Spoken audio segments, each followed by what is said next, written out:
Hi, I'm Doug Padgett with Vote Common Good. At Vote Common Good, we encourage people of faith to bring about a change on Election Day by making the common good their voting criteria, and by deepening into faith, hope, and love to stop the re-election of Donald Trump. We've been talking with faith voters all across the country who did vote for Donald Trump in 2016, but won't be voting for him in 2020. Here are a few of their stories. You can hear their entire interviews and share your story at votecommongood.com. I've been a evangelical conservative all my life. Registered as a Republican in 1992. I came from north central Pennsylvania. We had two radio stations, and one was country music, and the other one was conservative radio. I get it. I get what you're saying. We grew up in that type of environment, and being an evangelical conservative, I've been Republican all my life. I've never voted for a Democratic candidate. 2016 primary came around, and I was supporting Santorum from the get-go. Okay. And Santorum had dropped out early, to where I had switched to whichever one would be the front runner out of Cruz, Jeb Bush, and Rubio. Yep. And then Cruz ended up becoming the front runner out of those three, so I supported him. And then once Trump ended up taking the nomination, I had a hard decision to make. But when Trump ended up nominating Pence as his vice president, that made me think, well, maybe my image of Trump is wrong. And I did stick with Trump, and I ended up voting for him in 2016. I always fashioned myself after Pence. Pence always started his radio broadcasts with, I'm a Christian, conservative, and a Republican in that order, and I always felt the same way. Yeah. So I voted for Trump. Trump got elected. He actually started out decent for the first couple of weeks. To when I was like, he could be what I was hoping. Oh, yeah. And then it was just like one thing after another. And to really say that the breaking point, it was probably about 2 years after he was elected, right before the midterms, that I really fell away from him. I had reevaluated my values as a Christian, and realized that what I should have been believing in and what Trump stands for are completely opposite. Well, and tell me a little bit about that. What caused that reevaluation for you? I think the big one for me was the caging and the separation of the children from the parents for immigrants.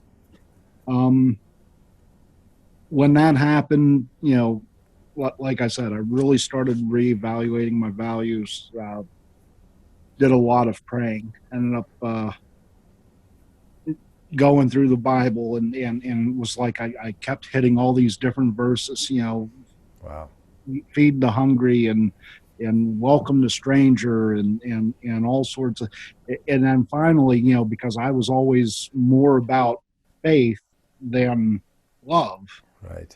What happened was, he led me to 1 Corinthians, and I saw, and you have it in your background there. Hope and love, but the greatest of these is love. Right. And that's when I realized I was completely in the wrong. Did it feel like something had sort of broken in you, or something had sort of evolved over time? Like, I'm really curious. I mean, lots of us have gone through changes like you've described, and just our own perspective. It was an evolution up until I really had that 1 to 2 days of deep self-reflection and prayer. Yeah. And then it was a breaking. And Yeah. it was literally a snapping.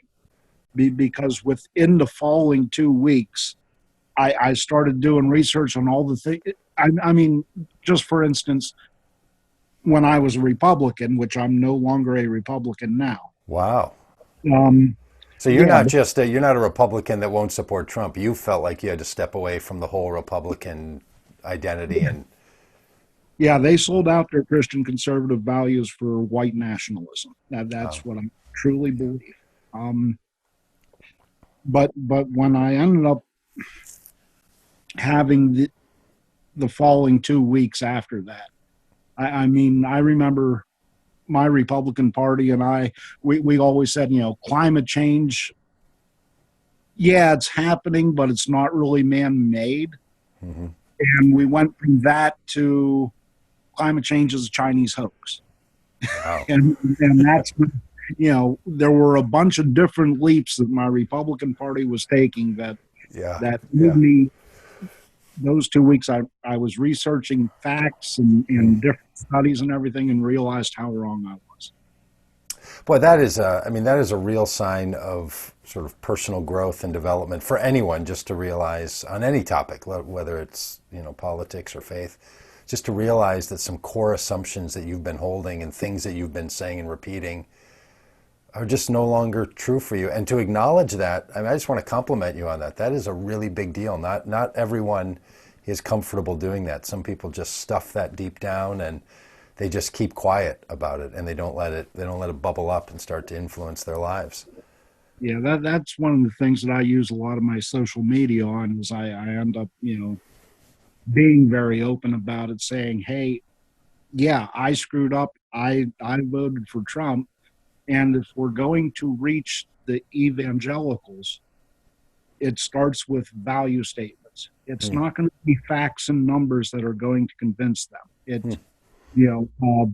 One of the things that I always say, racism is always wrong. Mm.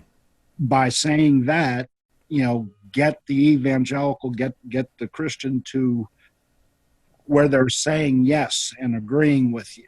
And Right. then pointing out, okay, now that you agree with this value, here's where Trump disagrees with that value. Yeah. And so do you still identify as an evangelical? I know you don't identify as a Republican any longer. Are you comfortable saying I'm an evangelical? I am comfortable saying I'm an Yeah. evangelical. Yeah. I prefer to call myself Christian. Sure. But Yeah. Yeah. But it's really, I mean, I do too. I identify as an evangelical. I'm a pastor in Minnesota. And like, I don't go around I don't think of myself as an evangelical. I think of myself as a follower of God in the way of Jesus, that kind of thing. But to put yourself in somewhere on the landscape, I mean, I'm an evangelical. I believe that Jesus' teachings are what we should follow. I believe in personal transformation for people. I think faith, hope, and love are the three great calls of humanity, and the greatest of those is love. There's no way for me to get out of the evangelical space, but I've realized that, man, being evangelical does not mean being religiously and socially conservative. Like you might choose conservative politics, but that's really a separate choice from whatever your conviction is as a person of faith. Is how I understand it. except for we have the county I live in is called Westmoreland County. Mm-hmm. In Pennsylvania. Pennsylvania is a swing state, and Westmoreland County is the county with the closest percentage of Republicans and Democrats in Pennsylvania. Right. So we're in It's the a swing center. county in a swing state that could Right. swing the whole election. Yeah. And You could be the most important person in the country, Bill. what I did though is I ended up joining a group called Voice of Westmoreland, which is a very progressive group, Mm-hmm. and I've been doing a lot of work with them. And one of the things, like I was pointing out to them, I'm more progressive than most people at this point. Yeah. For instance, on the conservative scale, I'm still pro-life. And even though I'm pro-life and there was no pro-life Democrat running, it's not a single issue to Mm-hmm. me. Mm-hmm. Do you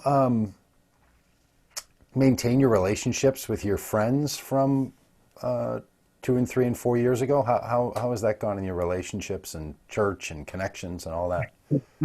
I maintain the relationships with the friends that choose to maintain the relationships with me. Is that most of them? Is that some of them? Is that a I'm going to, handful? I lost about half my friends over, Wow, wow, it's a lot of personal pain. Yeah, especially, 60 to 70% of my hometown friends. wow, Um, the church that I was going to, I left that and I'm now at a different church. I see. Did you ever talk to the pastor there about this awakening that you've had and this change that you've gone through and how you're seeing things differently? No, not really. It was more in Sunday school that I had talked about it. Hmm. And with the looks, I knew the I church get I it. was going to was not going to be the rabble rouser. Yeah, So it was better that I made a clean break. yeah. But man, that means like new friends, new people to hang out with. That means, you don't call the same people you used to call and go to lunch with the same people. It's amazing, isn't it, that someone like Donald Trump could create such a fissure inside of relationships and inside of churches and inside of people's own sense of their understanding of themselves. It's an amazing sense of dividing us. Yes, yeah, very much so. Did you feel that way in 2016 when you were thinking about voting for him? Like, did that? Because I know for a lot of conservatives, they would say things like, "Well, this is what we need. We need this disruption. We need things to be broken up." When people like me talk about this kind of dividing that happens, they're like, "Oh, stop being such a snowflake. That's just how it goes. You got to toughen up." And that's what we need in this world is a whole breaking of all the things that have held people together. Were you in that world of conservative Christian Republicans that thought Donald Trump's going to come in like a sledgehammer and bust all this apart, and that's a good thing? That's the thing. There were a lot of them that were, I guess, anti-establishment, Okay. and I wasn't. I was more, like I said, I was basically looking for anybody but Trump to step Yeah. up from the Republican Party. Right. But once he won the nomination and he had nominated Mike Pence as his vice president, I mean, that was a big swing for me. Yeah, it's a I big deal. Yep. I mean, when you look at the numbers, especially people right there in Pennsylvania, evangelicals who did not support Trump in June and then were supporting him by September, Mike Pence is probably the biggest single action that happened and gave a lot of cover. When you were hearing things, and I'm asking part of this because lots of people will watch this interview, and I know the questions they're asking, right? There's a whole set of things. They'll say things like, well, I'm really glad that your heart broke and your thoughts changed when you saw kids in cages and you heard the rationale for kids in cages, like we're going to send a message to these moms that they're not welcome here. The kind of just cruelty of separating parents from their children in order to send a message is just the most unchristian thing you could conjure up. But they would say, but before that, there was the way Donald Trump treated women, or they would say there was the way Donald Trump spoke about his opponents, or kind of the way he comported himself and all. Obviously, you were saying that he wasn't really your first choice. right. You ask yourself now why, as someone who clearly has a kind heart and clearly wants to do the right thing, and you strike me as someone who's really committed to finding integrity in your beliefs and your thoughts and your actions. How were you wrestling with that, back in October and November of 2016? Um, there were two things that really influenced that, and one was, redemption. I was really hoping that Yeah. Trump had actually turned a page, and number two, it was Hillary Clinton. Mm. We were all brought up on Fox News And Fox News told us Hillary Clinton is the devil. She's the Antichrist. She's terrible. She's the worst person in the world. And we believed it. Yeah. So, Bill, I spend a lot of time watching news because I'm, sort of a news junkie, and I like it, and I like politics, and I like the role of religion and its influence on society, and politics becomes part of that. And I'm probably guilty of this too. I mean, I feel like I talk about Donald Trump the way people from the 1990s in conservative radio talked about Hillary Clinton, right? Like, I just feel like this guy is the anti to all the Christian things for Christians. He's anti to all the kind things for kindness people. He's anti to competence for all the competent people. He's against a government that works and functions. He doesn't want it to. I mean, I feel that, like, sometimes, wow, am I crossing all the way into just being, somebody who sounds like, your Rush Limbaughs and Bill O'Reillys of the early 2000s. Do you ever worry about that you've sort of swung from one side to the other, and worry that, I try to find something good in Donald Trump, but I swear every day that guy just comes up with a new reason to have people like me just lose my mind. Do you ever fear that you're making a too hard of a swing the other direction, or how are you calculating yourself right now? I did make too hard of a swing. And I found it on my posts. I had to reel it back some. And I had become what was called a Trump hater. And everybody was pointing, all my old friends were pointing that out. And I told them, yes, I've been harsher than I should be. But I also said I have to get to the point where we are commanded to love our enemies. Yeah. And I can say Trump is my enemy, but I still have to love him. And to love him, that means that I have to find that right redeeming quality. I don't see the redeeming quality, but what I can say now is that I pity him. He's literally over his head, and I think he knows it. Pity, because he's trapped. His ego will not allow him to step down. So he's literally trapped by his own ego in the position that he's in. I truly pity Donald Trump. Yeah. I hear Jesus's kind of kind rebukes in the Gospels, where it's, Father, forgive them, for they don't know what they're doing, or for those who have eyes to see and ears to hear, and don't you see and recognize what's going on here? And just, if you think about sin as that thing that enslaves or entraps or holds you down, boy, you could just watch Donald Trump, to your idea here, just being held under by his own sense of self-focused conversation. Just in the last couple of days, hearing him talk about the coronavirus. I won't take you too deep down, a daily Donald Trump dump, but just hearing him talk about the coronavirus and spending the majority of time talking about how great people think he is and what a wonderful job he has done.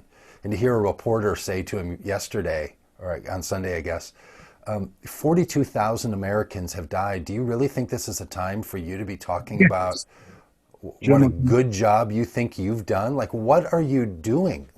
Why would you do that? Just sort of, take off your reporter hat altogether and just say, what are you doing right now?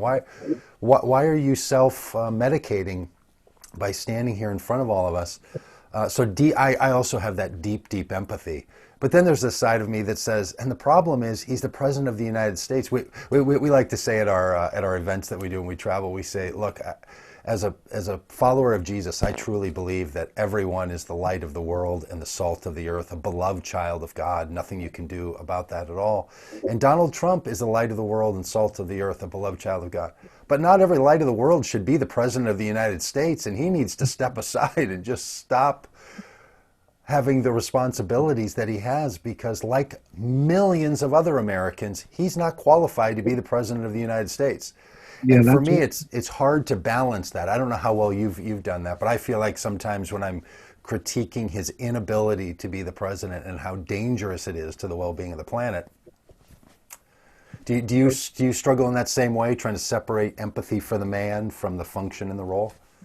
I used to. I don't think so much anymore because one of the things that I point out a lot in my social media is narcissism is a mental disease. It's truly a mental illness. He's afflicted with narcissism. He surrounds himself with yes men. He's got itching ears that want to hear what Wow. Fox News is telling him. So everything around him is always self-affirming because of his narcissism. So again, it comes back to pity. I pity him because he is mentally unwell. Yeah. Have you kept up with the life of Mike Pence at all in all this? This must be a really confusing time for you, and having thought so highly of Mike Pence. And how do you think about him now? What's your take? Okay. Mm-hmm. A week after Trump was inaugurated, we had the March for Life in Washington, D.C., and I attended 8 of the last 10 of those. And Mike Pence was the first vice president to speak there. Yep. And I mean, it was like, to me at that time, it was like, yes, this is exactly what we need. And, his speaking was very inspirational. I was real, and as I started, like I said, it was an evolution until I had that breaking. Yeah. I also then had to realize Mike Pence sold out his values to Wow. be able to look at Trump today and say, this is still my president. The Mike Pence that I had always loved and respected would have already went with the 25th Amendment. Well, Bill, I sure have appreciated this conversation, and we're going to be coming into Pennsylvania as soon as it's safe to travel the country again, and we hope that happens, this summer or fall, and we look forward. And we're going to be right in Greensburg area, and also Awesome. we'd love to stay connected. And I just want to really again express my appreciation for you sharing all that you do on social media and being so honest about the changes that you've happened. It seems to me, as someone who's worked in the area of faith, that life change is what we're always calling for, right? It's what preachers talk about. It's what pastors want their people to go through. It's what we say to one another, that you can change, that God's kindness leads to repentance, all of this for a person's life to wake up to the reality that they see in front of them from a perspective that God would be leading them to. And you're one of those people that strikes me has done that. And then you're also speaking up about it and standing up in relationships. And so it's just really an honorable thing. Thanks for being willing to talk with me about it today. Doug, I really appreciate your time. Thank you. Yeah, right on.